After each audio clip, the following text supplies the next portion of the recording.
નમસ્કાર દર્શક મિત્રો, હું છું એડવોકેટ સોનલ બારિયા. આપ સર્વનું સ્વાગત છે મારી ચેનલ લીગલ ભવવિજ્ઞાનમાં. ખેડૂત મિત્રો, વર્ષ 2025ની અંદર આપણા જે મુખ્યમંત્રી છે ભૂપેન્દ્ર પટેલ સાહેબ શ્રી દ્વારા એક પરિપત્ર બહાર પાડવામાં આવ્યો છે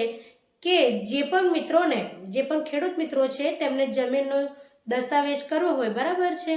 વેચાણ દસ્તાવેજ કે ખરીદ દસ્તાવેજ, તેવા સંજોગો દરમિયાન તેઓ તેમના તાલુકાની બહાર કોઈ પણ જગ્યાએ જો જમીન ખરીદે છે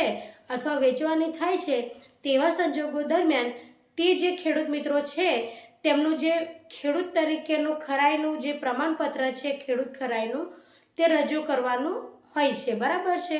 તો હવે મિત્રો નવો નિયમ એ છે કે એ જે તમારો ખેડૂત ખરાઈનું જે પ્રમાણપત્ર આપવાનું હતું તેની જગ્યાએ તમે હવે એક સોગંદનામું પણ રજૂ કરી શકો છો મિત્રો, બરાબર છે. જે સોગંદનામું તમે રજૂ કરી રહ્યા છો તેની અંદર તમે હાલની અંદર તમારી જે જમીન છે તેનો જે પણ સર્વે નંબર છે ને તે જે બાબતો છે બધી તેને દર્શાવવાની રહેશે કે આ જમીનનો હું માલિક છું, બરાબર છું, આ હું કબજેદાર છું આ રીતે. તો એ જે જમીન તમારી જે તમે અત્યારે હાલ ધારણ કરેલી છે જે વેચવાની છે તે સિવાયની, બરાબર છે, જે વેચવાની છે તે સિવાયની તમારી જે વડીલોપાર્જિત મિલકત છે જે પણ જમીન છે તેનો તમારે એ જે સોગંદનામું છે એની અંદર તેના વિશેની જે વિગતો છે તે લખવાની રહેશે અને તે સોગંદનામું તમે રજૂ કરી શકો છો મિત્રો. પરંતુ તો છતાં પણ કેટલીક જગ્યાએ અત્યારે પણ ખેડૂત ખરાઈનું પ્રમાણપત્ર માંગવામાં આવે છે,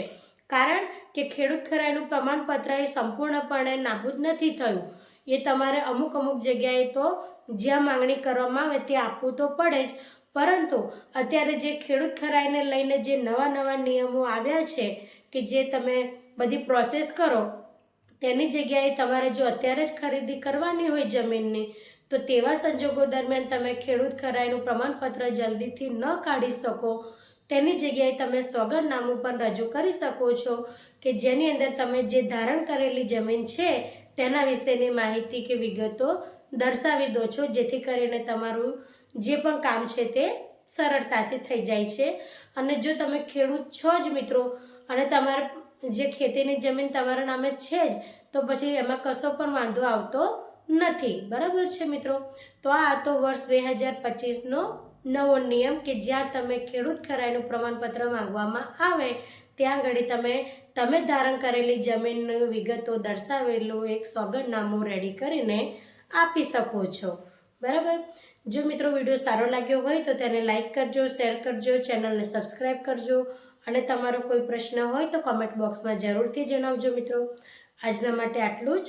જય હિન્દ, જય ભારત.